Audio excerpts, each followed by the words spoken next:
Good afternoon.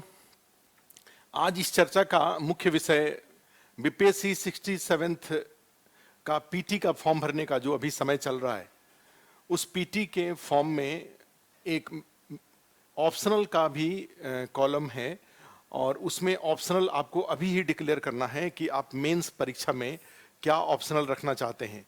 ये BPSC mains का एक फॉर्मेट है जो आपके सामने है। उसमें आप देख रहे हैं कि सामान्य अध्ययन 100 मार्क्स का है, 3 घंटे का पेपर है ये। और जनरल स्टडीज पेपर 1 300 मार्क्स का है, ये भी 3 घंटे का है। और जनरल स्टडीज पेपर 2 300 मार्क्स का है।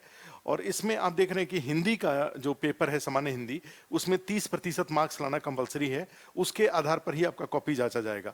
अगर 30% मार्क्स अगर हिंदी कंपलसरी सामान्य हिंदी में अगर नहीं आता है तो मेंस का कॉपी नहीं जांचा जाएगा। तो ऐसी स्थिति में मेंस का जो ये मुख्य परीक्षा बीपीएससी का दिखाई दे रहा है, इसमें जो मार्क्स जो काउंट होते हैं to get qualified for interview के लिए कितने मार्क्स, तो उसमें आता है कि यहाँ पे आप देखिए एक ये 2 नंबर है, 2 नंबर 3 नंबर है। सामान्य अध्ययन के जनरल स्टडीज के 2 पेपर 300 इंटू 2 600 मार्क्स हुआ। और उसके बाद जाएंगे तो एक फिर इसमें से एक ऑप्शनल भी आपको लेना होता है। ऑप्शनल 300 मार्क्स का होगा। तो जैसा कि आप जानते हैं कि बीपीएससी में 100 मार्क्स का जो सामान्य हिंदी है, वो सामान्य हिंदी एक वो कंपलसरी है, वो क्वालिफाइंग है वो। और बाकी जो जनरल स्टडीज के 2 पेपर हैं और एक ऑप्शनल का ऑप्शनल एक है, ठीक है। तो 300 इंटू 3 टोटल 900 मार्क्स का ये जो मेंस का पेपर है वो टोटल 900 मार्क्स का है। 900 मार्क्स का मेंस का बीपीएससी का एग्जाम होता है। और इसमें फिर कटअप की बात हम लोग करते हैं। कटअप में जाएंगे तो जैसे अभी बीपीएससी 65th का मार्कशीट आया है, अभी कल ही बीपीएससी ने डिक्लेयर कर रखा है। तो उसमें बहुत सारे ऑप्शनल जो भी लोग आस्था IAS में व्हाट्सएप ग्रुप से जो लोग जुड़े हुए हैं, सारे ऑप्शनल में जो जुड़े हुए हैं, प्लस इनके अलावा जाएंगे तो जो एक और कॉमन एक था इंटरव्यू के लिए, उसमें सारे लोग जो भी सफल हुए या असफल हुए हैं वो अपना मार्कशीट उसमें अपलोड किए, अपना फॉरवर्ड कर रखे हैं। तो उस मार्कशीट के आधार पे उसमें हमने 3 इंपॉर्टेंट है, जीएस पेपर 1 का मार्क्स का ट्रेंड क्या है, जीएस पेपर 2 के मार्क्स का ट्रेंड क्या है, और फिर ऑप्शनल में मार्क्स का ट्रेंड क्या है। ये 3 बातें वहाँ से जो मेंस का जो मार्कशीट जारी किया है बीपीएससी ने, मैंने फाइनल उसमें इंटरव्यू भी इंक्लूड है, इसका जो मार्कशीट जारी किया हुआ है उस मार्कशीट के आधार पे इंटरव्यू में भी तो 4 इंपॉर्टेंट मार्क्स वहां पे जो बीपीएससी ने जारी किया है उसमें कौन कौन से, 3 मेंस के, जीएस पेपर 1 पेपर 2 ऑप्शनल, और एक इंटरव्यू का मार्क्स भी वहां पर है। और उसके आधार पे कैंडिडेट को सिलेक्ट या फिर रिजेक्ट किया गया है बीपीएससी के द्वारा जो मार्क्स आया है उसमें। तो यहाँ पे अभी के टाइम पे जो फॉर्म भरा जा रहा है, इसमें एक कैंडिडेट के लिए जो भी बीपीएससी 67th में अपीयर होने जा रहे हैं, उनके लिए एक बड़ा चैलेंजिंग काम ये आ रहा है सामने कि भाई मैं अपना ऑप्शनल, चूंकि ऑप्शनल इन जनरल अगर कोई एक्स्ट्रा ऑर्डिनरी की सिचुएशन ना हो तो ऑप्शनल चेंज नहीं होता है। ऑप्शनल फिर अभी जो आप ऑप्शनल भर देंगे वही ऑप्शनल आपको कंटिन्यू करना होगा, मेंस में उसी ऑप्शनल से आपको एग्जाम देना होगा। तो इसलिए बड़े सोच समझ के आपको अपने ऑप्शनल का सिलेक्शन करना चाहिए और पीटी के फॉर्म भरने में वो कोड यूज करना चाहिए जो ऑप्शनल वाला। अदरवाइज गलती से भी अगर आपने कोई टेक्निकल गलती कर दी फॉर्म भरने में, ज्योग्राफी की जगह पे जियोलॉजी, जैसे कई बार होता है कि आपने ठीक से पढ़ा नहीं और कोड गलत भर दिया, तो भी फंसने के चांस, तो भी अच्छा नहीं होगा। और फिर पता चला कि जो अगर आपने कोड सही भरा है और आपने गलत ऑप्शन ले लिया, आपका कई सारे ऑप्शन में कंफ्यूजन था और आपने गलत ऑप्शन ले लिया, तो फिर बाद में आपको उसी ऑप्शन के साथ कंटिन्यू करना पड़ेगा। तो एक बात ध्यान रखिएगा। तो इसलिए बड़े सोच समझ के ये जो मेंस जो पीटी का फॉर्म आप भर रहे हैं, जो बीपीएससी 67 के लिए फॉर्म भर रहे हैं, उसमें आप बहुत सोच समझ के ऑप्शनल। आज की इस चर्चा में मेरा रोल बस यही है कि मैं आपको ऑप्शनल में क्या क्या ग्राउंड होना चाहिए। वैसे बहुत सारे लोगों ने यूट्यूब पे वीडियो डाल रखा है, आपके भी अपने परिचित हैं, सहयोगी हैं, ऑप्शनल के टीचर भी होते हैं। मैं ऑप्शनल का टीचर नहीं हूं, मैं जनरल स्टडीज़ का जीएस से रिलेटेड रहा हूं शुरू से ही। 1999 से मैं पढ़ा रहा हूं, तब से लेकर 1999 से लेकर आज तक मैं जनरल स्टडीज से ही जुड़ा रहा। तो उसमें ही जो भी सेक्शंस हैं, इकोनॉमी और साइंस टेक्नोलॉजी का आस्था इसमें मैं पढ़ा रहा हूँ। और बीपीएससी में जो मेंस का सिलेबस है या पीटी में इकोनॉमी और जनरल साइंस में टेक्नोलॉजी वाला जो पार्ट है वो मैं उसको ले रहा हूँ। तो यहाँ पे जाएंगे तो मुझे ऑप्शनल की बहुत ज़्यादा जानकारी नहीं है अदरवाइज, लेकिन फिर भी मैंने मेरे खुद का भी ये एग्ज़ाम देने का जो एक्सपीरियंस रहा है आईएएस का, और हम लोग जब देते थे तो 2 ऑप्शनल हुआ करता था, तो हमें भी उस ऑप्शनल की आईएएस में के मेंस में जो ऑप्शनल का और फिर अन्य एग्जाम में जो ये ऑप्शनल का जो हमारा एक्सपीरियंस है, उस एक्सपीरियंस के बेस पे मैं आपको बता रहा हूँ कि क्या होना चाहिए। या अभी जो भी कैंडिडेट, इतने सारे कैंडिडेट को हमने जो बीपीएससी में क्वालिफाई करते हुए देखा है, इंटरव्यू के दौरान जब मॉक इंटरव्यू देने के लिए लोग आते हैं तो उस दौरान ऑप्शनल होता है। और मैं कभी पैनल में रहता हूं तो एक बेनिफिट ये होता है कि एक जनरल स्टडीज के टीचर के रूप में, या मैंने ऑप्शनल के बहुत सारे कैंडिडेट्स को जो देखा है उसके आधार पे, यानी जो पैनल में लोग होते हैं वो अदरवाइज किसी किसी विषय से रिलेटेड होते हैं और उस अपने विषय पे ही, लेकिन मेरा होने से फायदा ये हो जाता है कि मैं कई सारे ऑप्शनल से रिलेटेड भी क्वेश्चन पूछ लेता हूँ। पॉलिटिकल साइंस, चूंकि कॉन्स्टिट्यूशन जानते रहता हूँ तो उसमें पॉलिटिकल साइंस वाले में क्वेश्चन पूछ लेता हूँ। जोग्राफी का, इकोलॉजी, एनवायरमेंट और ये सब चीज़ें जानते रहता हूँ, तो जोग्राफी का भी क्वेश्चन मैं संभाल लेता हूँ जो बीपीएससी में पूछा जा सकता है। और भी उसे एंथ्रोपोलॉजी का हुआ, हिस्ट्री का हुआ, या सोशियोलॉजी का हुआ, या इवन कंप्यूटर साइंस का हुआ, इंफॉर्मेशन टेक्नोलॉजी का हुआ, तो एक जनरल स्टडीज के टीचर होने के नाते मेरे पास इतना नॉलेज रहता है कि मैं इंटरव्यू के दौरान ये सारे पे क्वेश्चन पूछ लूँ। और वहाँ से जो मुझे लगता है, और फिर जो बीपीएससी ने कल जो मार्क्स जारी किया है उसमें जो ऑप्शनल के मार्क्स आए हुए हैं, या फिर पीछे भी जाएंगे तो इसके पहले भी ऑप्शनल में जो मार्क्स आते रहे हैं, या बीपीएससी में कहा जाए एक तरह से किसी पर्टिकुलर सब्जेक्ट को लेकर के एक माहौल भी बनता है, उसको, ये सारी बातों को ध्यान में रख करके मेरा कुछ जो अपना ओपिनियन है जिसको आप उसको भी कंसीडर कर सकते हैं अपने ऑप्शनल के। मेरे ओपिनियन, मेरे सजेशन को भी आप अपने ऑप्शनल के सिलेक्शन में आप ऑप्शन के रूप में एक अल्टरनेटिव सजेशन के रूप में जरूर काउंट कर सकते हैं। और उसमें जाते हैं तो सीधे इसमें आ जाएं कि बीपीएससी के द्वारा भाई कितने आपको ऑप्शनल का विकल्प दिया हुआ है, कितने सारे ऑप्शन बीपीएससी में से एक ऑप्शनल आपको चुनना होता है।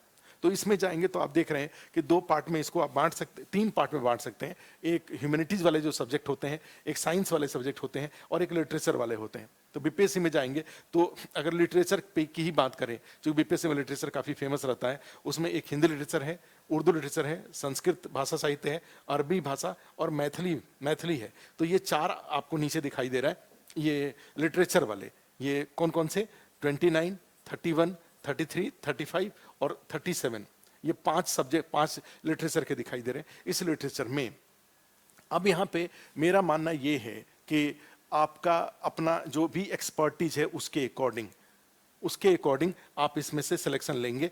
आप इसमें जैसे किसी का मान लीजिए कोई मिथिलांचल का है और मैथिली उसके ग्रेजुएशन में सब्जेक्ट रहा है, या कहीं से भी उसका मैथिली से, तो वो मैथिली चुन सकता है। या अरबी भाषा है, अरबी भाषा में भी 1 आध 2 लोग 4 लोग कहीं अपने अगर ग्रेजुएशन के लेवल पे, पोस्ट ग्रेजुएशन के लेवल पे अरबी अगर लिया है और आपको लगता है कि आपका उसमें लिटरेचर और फ्लुएंसी, लिखने और फ्लुएंसी दोनों आपकी ठीक है, तो आप इसको भी ले सकते हैं। संस्कृत भाषा साहित्य, उर्दू भाषा, हिंदी भाषा। अब इसमें देखो क्या होता है कि जैसे सब्जेक्ट का जब सिलेक्शन करने जा रहे हैं तो जनरली क्या होता है कि यहाँ पर लोग चेंज करते हैं। लिटरेचर, जैसे आपका इंजीनियरिंग बैकग्राउंड है, आपने कोई ह्यूमैनिटीज से बीए कर रखा है, या बीकॉम कर रखा है, या बीबीए कर रखा है, इस तरह के जो ग्रेजुएशन के सब्जेक्ट्स हैं, जो एक्सट्रीम है उसमें आपने ले रखा है, तो अगर आप उसमें जो भी आपके बैकग्राउंड रहा है तो उस बैकग्राउंड को कई बार लोग चेंज करके यहाँ पे आते हैं। ये 5 सब्जेक्ट पे आते हैं, हिंदी भाषा साहित्य पे, उर्दू भाषा साहित्य पे, संस्कृत भाषा।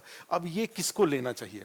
और ये बड़े पॉपुलर हैं और मार्क्स भी आता है। इस बार भी कल जो मार्कशीट बीपीएससी ने जारी किया है उसमें भी आप जाएंगे तो देखेंगे कि वहाँ पे लोग जो हर विषय के जो टीचर हैं, जैसे मान लीजिए मैथिली के टीचर हैं, वो अपने कुछ कैंडिडेट का मार्क्स सोशल मीडिया पे दे रहे हैं कि भाई उनको ये 185, 194 या 90, 180 इस तरीके से मार्क्स आ रहा है। तो इस तरह के, फिर उसी तरह से उर्दू वाले लोग भी बताएंगे कि जी भी मेरे विषय में भी मार्क्स आता है कैंडिडेट को, हिंदी वाले बोलेंगे कि मेरे विषय में भी आता है। मेरा मानना ये है कि आप ये लिटरेचर लेने का क्राइटेरिया क्या होगा। आपके पास बहुत सारे ऑप्शन यहाँ पे दिखाई दे रहे हैं, इतने सारे ऑप्शन हैं, तो इस ऑप्शन में उर्दू लिटरेचर किसको लेना चाहिए, उर्दू लिटरेचर लेना चाहिए कि नहीं लेना चाहिए? तो मेरा सजेशन ये होता है कि ऐसा कोई कैंडिडेट जो क्लास 10 के लेवल पे या अदरवाइज अगर उसको उर्दू लिखने आता है, तो उर्दू अगर आपको लिखने में अगर हैं थोड़े दिन के, अगर 10 दिन 15 दिन के प्रैक्टिस पे उर्दू में अगर आपकी फ्लुएंसी आ जाए तो आपको उर्दू लिटरेचर ले लेनी चाहिए। सिलेबस छोटा है, अगर और आस्था आईएएस की बात करें तो आस्था आईएएस में यहाँ पे दिलसाद जी हैं, वो उसको गाइड करते हैं उर्दू लिटरेचर को लेकर के, बुक्स वगैरह भी है। सिलेबस अगर सेल्फ स्टडी भी करेंगे तब भी, या आप जामिया हमदर्द में या हमदर्द स्टडी सर्किल में आपको स्टडी मटेरियल मिल जाता है उर्दू के लिए, क्वेश्चन पेपर भी मिल जाता है, आपको स्टडी मटेरियल भी मिल जाता है। तो अगर आप बेसिक, अगर आप लिख सकते हैं तो आप उर्दू ले लीजिए, उर्दू छोटा सिलेबस है, मार्क्स भी आपको दे देगा, खराब मार्क्स नहीं आता है। ठीक है, सेम फॉर्मूला इस पे भी लागू होता है, मैथिली पे भी लागू होता है। तो मैथिली में अगर आपको बोलने आता है, अगर आपको बोलने आता है, बोलने, अगर मैथिली में अगर आप, जैसे मिथिलांचल के हैं, जैसे कहा जाता है कि मिथिलांचल के हैं, तो बोली और भाषा में हमेशा एक बात ध्यान रखेंगे। तो मैथिली बोलने आता है, इसका मतलब ये नहीं है कि आपको, आप ये ऑप्शनल लेकर के अच्छे मार्क्स ला सकते हैं, लेकिन फिर भी बोलने आता है तो निश्चित रूप से आपके पास एडेड एडवांटेज है। आप उसके वर्ड से सारे, मिथिलांचल में या मैथिली भाषा में जो भी वर्ड यूज होता है वो सारा वर्ड्स आप जानते हैं।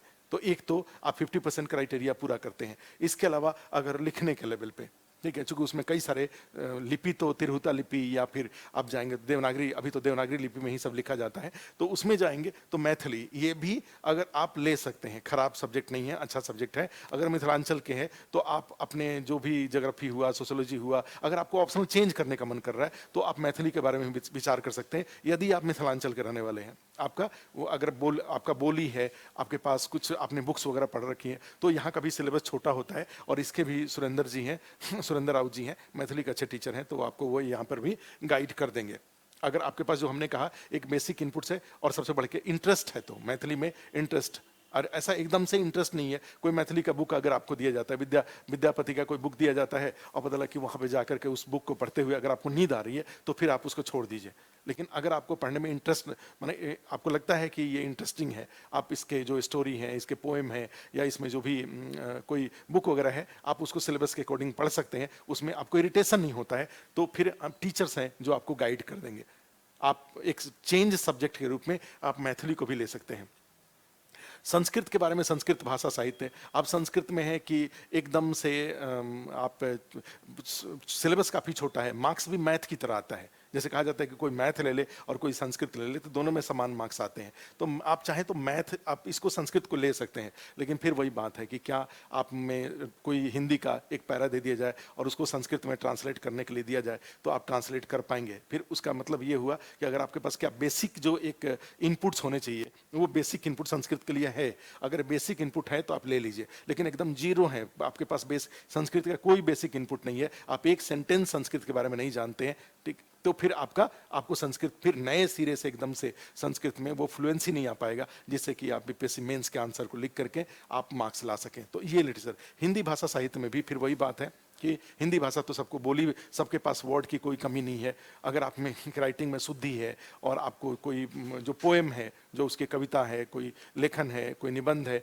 अगर ये आप कंफर्टेबल इसमें है, तो आप इसको इनपुट्स, इसमें इनपुट्स का क्या हुआ, आपके लेखन में शुद्धि होने। हिंदी साहित्य के पेपर में जो कॉपी जांचेंगे वो 100% एक्यूरेसी, 100% उसमें करेक्टनेस होना चाहिए, शुद्धि। जैसे मान लीजिए अगर आप लिखने जा रहे हैं, सन्यासी लिखने जा रहे हैं, और पता चला कि सन्यासी लिखने में, अगर अभी तक आपको ये समझने, अगर सन्यासी लिखने में अगर आप इस तरीके से सन्यासी लिखते हैं, ठीक है, और ऊपर में बिंदी नहीं देते हैं, तो इसका मतलब है कि फिर, या और मान लीजिए जैसे उज्ज्वल, उज्ज्वल में आप जानते हैं कि इस तरीके से लिखा जाता है, और भी जैसे श्रृंगार, तो श्रृंगार ऐसे लिखा जाता है। तो अगर आप माने बहुत सारे वर्ड में 50 वर्ड दिया जाए और उसमें 15 वर्ड में कंफ्यूजन अगर आपको है उसको एक्यूरेसी को लेकर के, तो फिर आप हिंदी लिटरेचर मत लीजिए। एक और बात है, वहाँ पे आपको याद भी करना होता है, बहुत सारे जो व्याख्या हैं उसको याद भी करना होता है। भाषा साहित्य है तो उसमें भी कई सारी चीज़ें, तो यहाँ पर भी मैथ की तरह हिंदी साहित्य भी मैथ की तरह है। बीपीएससी में हिंदी साहित्य एवरग्रीन सब्जेक्ट है, हमेशा हमेशा पॉपुलर रहा है, मार्क्स भी उसमें अच्छा आता है, मार्क्स खराब नहीं आता है। अगर सही, अगर आप सेल्फ स्टडी से या कोई टीचर अगर आपको गाइड कर दें तो हिंदी साहित्य भी आप संभाल सकते हैं। तो हिंदी बलराम तिवारी जी थे पटना में, आप जानते हैं कि वो हिंदी साहित्य, बीपीएससी में हिंदी साहित्य को लोकप्रिय बनाने में सबसे इंपॉर्टेंट, इवन आईएएस में हिंदी साहित्य को लोकप्रिय बनाने में सबसे इंपॉर्टेंट रोल बलराम तिवारी जी का रहा है। अब वो नहीं पढ़ाते हैं, लेकिन फिर भी दिल्ली में अगर हिंदी साहित्य के टीचर्स हैं, उनका नोट्स है, उनका स्टडी मटेरियल है। अगर आपका कोई भी बेसिक इंटरेस्ट है, कोई बुक्स प्रेमचंद का हो, या फिर ये नागार्जुन का है, या भारतेंदु हरिश्चंद्र का है, जयशंकर प्रसाद का, किसी का भी बुक वगैरह उठा लीजिए और उसको पढ़ने में आपको अच्छा लगता है, उसके जो व्याकरण वाले पार्ट हैं उसको पढ़ने में अच्छा लगता है, तो आप हिंदी साहित्य ले सकते हैं। ठीक है। तो ये जो लिटरेचर है, तो लिटरेचर या तो आपके ग्रेजुएशन में रहा है या चेंज ओवर सब्जेक्ट के रूप में भी, कोई चीज को छोड़ के भी आप इसमें से किसी एक को आप ले सकते हैं। बीपीएससी में ये आपको कभी असफल नहीं कराएगा, कभी फेल नहीं कराएगा। कई बार क्या होता है, कुछ सब्जेक्ट ऐसे होते हैं कि जीएस में आपको सफिशिएंट मार्क्स आ गया, इंटरव्यू में भी आपको अच्छा नंबर आ गया, लेकिन पता चला कि उस पर्टिकुलर एक ऑप्शनल के कारण आपका रिजल्ट नहीं हुआ। या कई बार ऐसा हुआ कि जीएस दोनों पेपर में अच्छा नंबर आया और उस ऑप्शनल में अच्छा नंबर नहीं आया और उस कारण से आपने इंटरव्यू नहीं दिया। ठीक है, तो वो फिर तो ये जो लिटरेचर वाले सब्जेक्ट होते हैं वो ऐसे सब्जेक्ट नहीं होते हैं। तो आप यहाँ पे अपना ये जो एक हमने कहा आपको हिंदी, दूसरा कहा उर्दू, तीसरा कहा संस्कृत और चौथा कहा मैथिली, ये चार के बारे में ही हम जानते हैं। चारों में अगर कहीं से भी बेसिक इंटरेस्ट है, आप उसको लिखने में शुद्धि है, लिखने में एक्यूरेसी है, ठीक है, उसके पोएम, उसकी कविता वगैरह आप याद कर सकते हैं, तो आप इसको चेंज ओवर सब्जेक्ट के रूप में आप लिटरेचर को ले सकते हैं। बीपीएससी में कभी लिटरेचर खराब नहीं होता है, लेकिन फिर वही बात है कि आपके पास इसके लिए इंटरेस्ट, बेसिक इंटरेस्ट है कि नहीं। अदरवाइज बाकी सारे ऑप्शनल में भी इंटरेस्ट होता है। इंटरेस्ट बहुत इंपॉर्टेंट रखता है, बहुत मायने रखता है। यहीं पे जाएं तो एक और चेंज ओवर सब्जेक्ट के रूप में, मान लीजिए आपका बीटेक है, आपका सिविल इंजीनियरिंग है, आपका इलेक्ट्रिकल इंजीनियरिंग है, आपका इलेक्ट्रॉनिक्स कम्युनिकेशन है, आपका सीएस है, कंप्यूटर साइंस है, इस तरह के सब्जेक्ट हैं। मेटलर्जी अगर आपका है तो पेट्रोलियम इंजीनियरिंग है, जो कि ऑप्शनल के रूप में नहीं है। तो आपको सब्जेक्ट तो जितने, मेरा एक अपना स्ट्रॉन्ग रिकमेंडेशन ये होता है, चाहे कल का जो मार्क्स आया उसके अकॉर्डिंग मैं देखूं, तो मुझे लगता है कि जितने भी ये इंजीनियरिंग बैकग्राउंड वाले लोग हैं, तो ये इंजीनियरिंग बैकग्राउंड वाले लोग यहाँ पे, ये आप देखिए इसमें मैकेनिकल इंजीनियरिंग है, उसके अलावा जाएंगे इलेक्ट्रिकल इंजीनियरिंग है, उसके अलावा जाएंगे तो आप यहाँ जाएंगे सिविल इंजीनियरिंग यहाँ पे है। तो इस तरह के जो लोग हैं, ये इंजीनियरिंग वाले, इंजीनियरिंग बैकग्राउंड वाले, जो कि बहुत हो रहे हैं आज के डेट में। तो अब यहाँ पे अगर आपको अपना ऑप्शनल चेंज करने का मन है, आपको अपना सब्जेक्ट चेंज करना है, आपको नया सब्जेक्ट लेना है, अगर आपने ये डिसाइड किया है, तो आपके पास फिर दो है, तीन विकल्प बताया हमने। एक बताया कि साइंस का ही कुछ ले लीजिए, बीपीएससी में मैथमेटिक्स बहुत अच्छा कर रहा है। पिछले बार 64 के जो टॉपर थे मैथमेटिक्स थे, और मैथमेटिक्स से पिछली बार 64 में बहुत अच्छा रिजल्ट आया था। उसके पहले एग्रीकल्चर से बहुत अच्छा रिजल्ट आया था। तो बीपीएससी में मैथमेटिक्स पिछली बार, बीपीएससी 64 में मैथमेटिक्स से काफ़ी लोग पास किए थे। तो अगर आपको अब वहाँ से इंजीनियरिंग से अगर सब्जेक्ट चेंज करना है, तो आप या तो मैथमेटिक्स ले लीजिए, या फिर आपके पास एक ऑप्शनल मुझे लगता है जहाँ तक, क्योंकि साइंस में अगर आपने 4 साल पढ़ा है और साइंस 4 साल आपने पढ़ा, और फिर पहले भी आप साइंस में थोड़े बहुत इंटेलिजेंट आप थे, बहुत अच्छे इंटेलिजेंट थे, तो आप तभी आपने इंजीनियरिंग लिया है। और इंजीनियरिंग लिया तो आप जानते हैं बिहार में या जो नॉर्थ इंडिया है, उसमें जो इंटेलिजेंट लोग होते हैं वो साइंस पढ़ते हैं, मैथमेटिक्स वगैरह पढ़ते हैं, फिजिक्स केमिस्ट्री पढ़ते हैं। और उसके बाद फिर क्लास 12 में आपके पास क्या होता है, एक बायोलॉजी वाला होता है, एक मैथमेटिक्स का होता है। आईएससी जिसको बोलते हैं, उसमें एक मैथमेटिक्स वाला होता है, एक बायोलॉजी वाला होता है, फिजिक्स केमिस्ट्री बायोलॉजी और फिजिक्स केमिस्ट्री मैथ।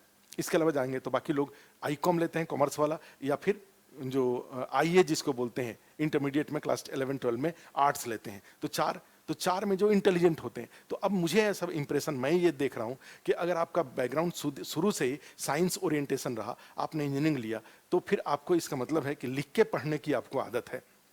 आप स्टोरी राइटिंग में आपका ज़्यादा इंटरेस्ट नहीं है, मैथमेटिकल ओरिएंटेशन आपका है। तो ऐसी स्थिति में आपके पास दो विकल्प बनता है ऑप्शनल के, आप उस पर जरूर विचार करिएगा। एक उसमें विचार में आता है, एक तो मैथमेटिक्स, अगर आपको लगता है कि वो क्वेश्चन आप संभाल सकते हैं तो एक मैथमेटिक्स है। या इसके अलावा मैं एक स्ट्रांगली रिकमेंड करता हूँ कैंडिडेट्स को जो इस तरह के साइंस बैकग्राउंड वाले हैं, वो उनके लिए कि वो ये ज्योग्राफी को लें। क्योंकि ज्योग्राफी में फिर ज्योग्राफी को अगर मैथ बना के अगर आप आंसर लिख देते हैं, डायग्राम, चूंकि बीपीएससी में हमने इसके पहले वाले वीडियो में बताया था कि कैसे कैंडिडेट डायग्राम और पैरा और पॉइंट्स और ये सब यूज कर करके, और पता चला कि एक बार में पिछली बार की वीडियो में हमने बताया था कि किस तरह से एक बार हाथ में प्रॉब्लम होने के कारण 4 क्वेश्चन लिखे, और अगली बार वहीं पे पूरे पैटर्न को, लिखने के पैटर्न को चेंज करके पूरे 8 क्वेश्चन लिखे और इस बार डीएसपी बन गए।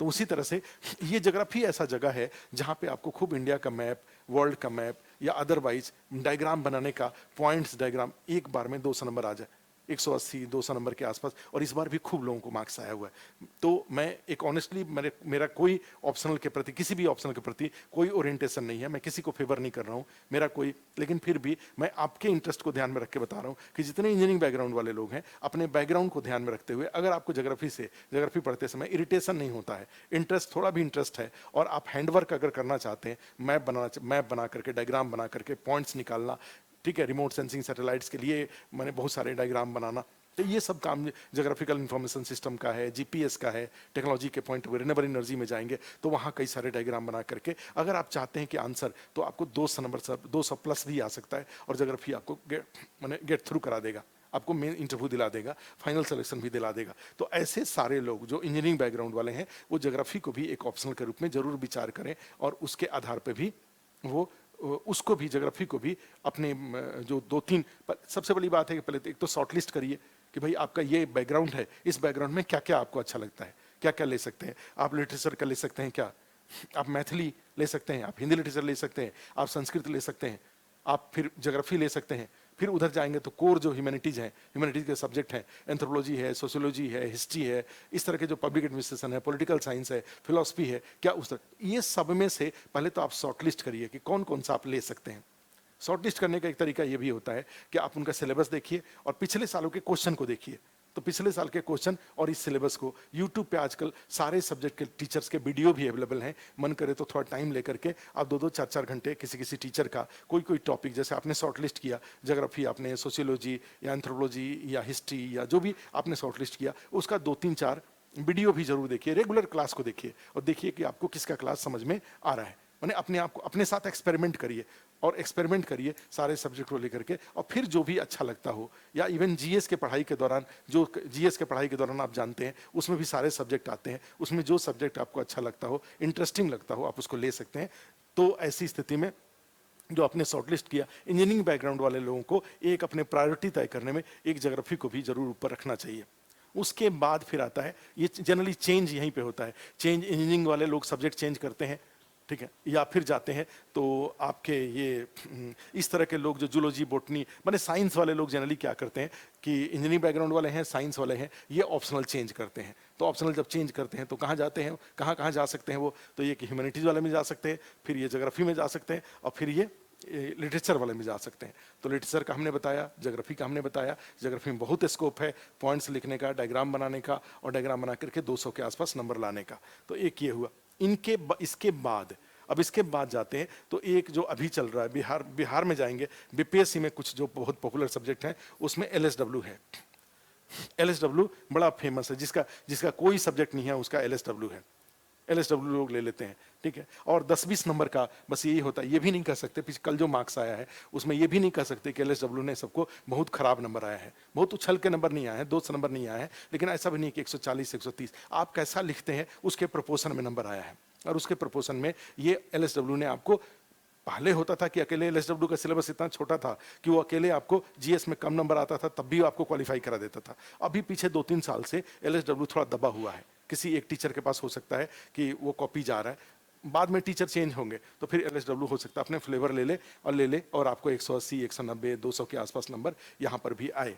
तो एक, अगर आप ज्योग्राफी नहीं लेना चाहते हैं, आपको लगता है कि आप रट के मेहनत करके चीज़ों को बिल्कुल 100% ऑब्जेक्टिविटी आंसर लिखने में जो आपने याद किया उस तरीके से, तो वहाँ पे जहाँ माने ज़्यादा कहा जाए कि इनोवेशन या ज़्यादा माइंड यूज करने की ज़रूरत नहीं है, उस तरह का सब्जेक्ट एलएसडब्ल्यू है। बहुत ज़्यादा फैक्चुअल है, बिल्कुल आपको याद करना पड़ेगा। 2 पार्ट में है, एक अप्लाइड वाला सेक्शन है और एक थ्योरेटिकल वाला सेक्शन है। जितने भी 11-12 लॉ हैं उस 11-12 लॉ और के बारे में जानना होगा। बाकी कुछ इंस्टीट्यूशंस हैं और बाकी सोशल इशूज हैं, जैसे गरीबी है या अल्कोहलिज्म है, पॉवर्टी है, अल्कोहलिज्म है, इस तरह के जो प्रोस्टिट्यूशन है, ये सब कुछ सब्जेक्ट हैं। तो कुछ प्रैक्टिकल वाले हैं, कुछ थ्योरेटिकल वाले हैं, तो ये दोनों मिला करके तो ये एक ऐसा सब्जेक्ट है जहाँ पे आपको बहुत ज़्यादा माइंड यूज करने की जरूरत नहीं पड़ेगी, याद अधिक करना पड़ेगा। और आप अगर ऐसा कर सकते हैं कि चीज़ों को याद कर सकते हैं तो आप इसको एलएसडब्ल्यू को ले सकते हैं।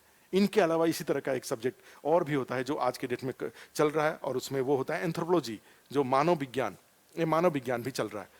आपका चेंज सब्जेक्ट के रूप में मानव विज्ञान, चूंकि एंथ्रोपोलॉजी मोस्टली यूनिवर्सिटीज में होता नहीं है, और एंथ्रोपोलॉजी में आप जानते हैं कि एक जो इंडियन सोसाइटी है, दूसरा जाते हैं तो एक कल्चरल एंथ्रोपोलॉजी है और एक फिजिकल एंथ्रोपोलॉजी है। तो जिसका भी कोई बायोलॉजी बैकग्राउंड है तो बायोलॉजी बैकग्राउंड में आपको कम से कम 1/4 सिलेबस, 1/5 हाफ सिलेबस हो जाता है इंडियन सोसाइटी वाला, हाफ हो जाता है कल्चर और हाफ हो जाता है, फिर 1/4 हो जाता है फिजिकल एंथ्रोपोलॉजी। तो फिजिकल बायोलॉजी अगर बैकग्राउंड है तो एंथ्रोपोलॉजी में जनरली लोग अच्छा करते हैं, अदरवाइज आप ले सकते हैं इसको। लेकिन जिसका भी इसके अलावा जाएंगे तो बाकी जितने सब्जेक्ट वाले लोग हैं, जिन्होंने जैसे मान लीजिए आप जा रहे हैं, आपका फिजिक्स रहा है या आपका, तो साइंस वाले लोग अगर छोटा सब्जेक्ट लेने के रूप में जाएं तो फिर वही बात है कि वो ज्योग्राफी में जा सकते हैं, वो लिटरेचर में जा सकते हैं, वो एलएसडब्ल्यू में जा सकते हैं, एंथ्रोपोलॉजी में जा सकते हैं।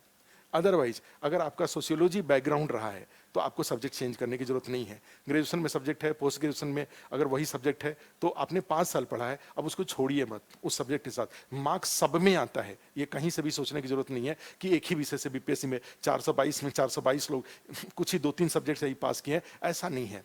422 में सारे सब्जेक्ट के लोग होते हैं। हम लोग मॉक इंटरव्यू लेने के लिए बैठते हैं, उस दौरान कैंडिडेट से उनका ऑप्शनल पूछने का समय आता है, उस समय पूछते हैं तो देखते हैं हर सब्जेक्ट के लोग होते हैं।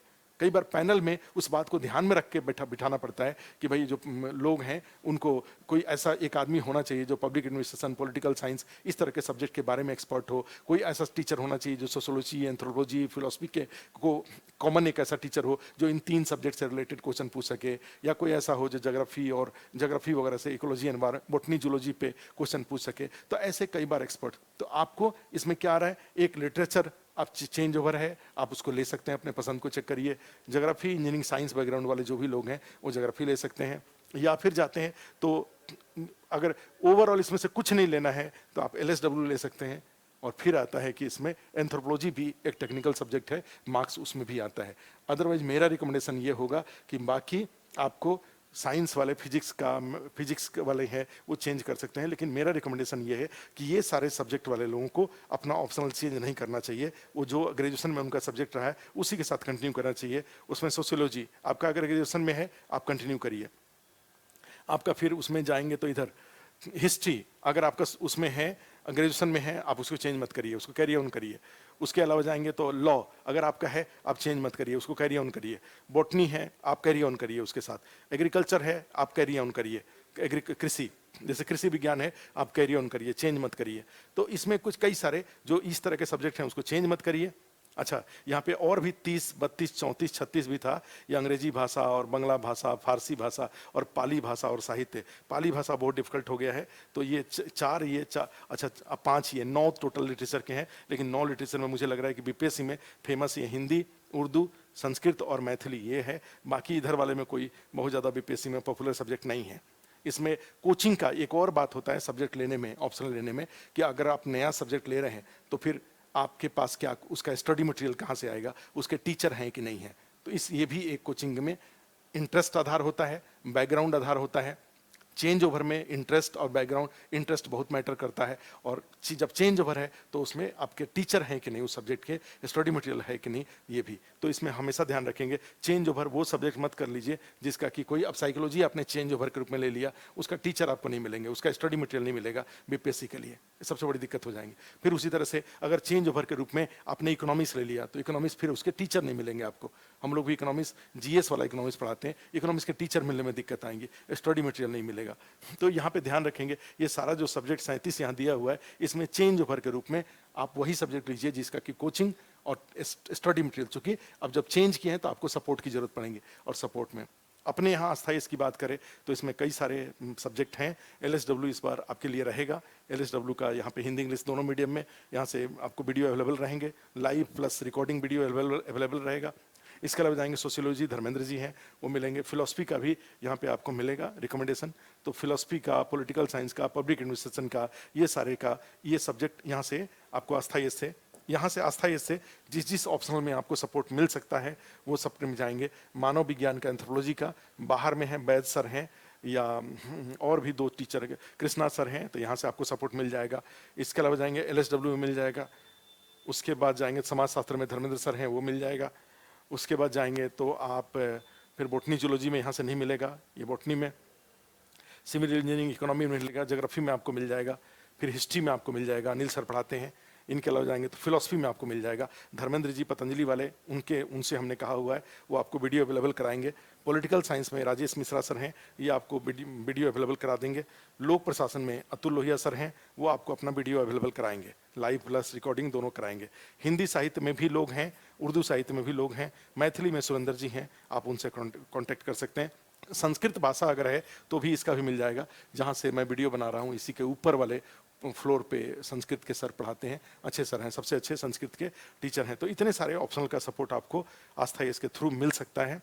कुछ आस्था इसके डायरेक्ट मिल जाएगा, कुछ मिलेगा दूसरे कोचिंग के को रिकमेंडेशन मिल जाएगा, आप वहाँ से आप वीडियो रिकॉर्डिंग लेकर के आप वहाँ से पढ़ सकते हैं। ठीक है, तो ये था ऑप्शनल में। ऑप्शनल सोच समझ के, बाद में चेंज नहीं होता है ऑप्शनल, इसलिए आप जो बीपीएससी 67 का फॉर्म डालेंगे तो उसमें ऑप्शनल में अपना इंटरेस्ट, सब चेंज, टीचर है कि नहीं, स्टडी मटेरियल है कि नहीं, इन बातों को ध्यान में रख करके इस आधार पे ऑप्शनल का सिलेक्शन नहीं करेंगे कि भाई उसमें मार्क्स ज़्यादा आता है। मार्क्स कोई क्राइटेरिया नहीं है, मार्क्स सारे विषय में आता है। कभी कभी दो चार कोई, जैसे अभी मान लीजिए कोई कहे कि पब्लिक एडमिनिस्ट्रेशन में नहीं आता है, तो अभी अतुल लोहिया सर ने जो पब्लिक एडमिनिस्ट्रेशन का जो ऑप्शनल का व्हाट्सएप ग्रुप है उसमें उन्होंने 184 किसी को आया हुआ है उसका मार्क्स उसने शेयर किया हुआ है। उस तरह से पॉलिटिकल साइंस में कोई कहे बहुत खराब नंबर आया हुआ है, कल ही एक लड़की जो सिलेक्टेड है तो उन्होंने पॉलिटिकल साइंस वाले ग्रुप में मार्क्स शेयर किया था, उनको भी 180 प्लस आया हुआ है। तो ये कहना, उसी तरह से फिलोसफी में 190 के आसपास है, मैथमेटिक्स टीचर में सुरेंद्र जी ने शेयर किया हुआ है 185।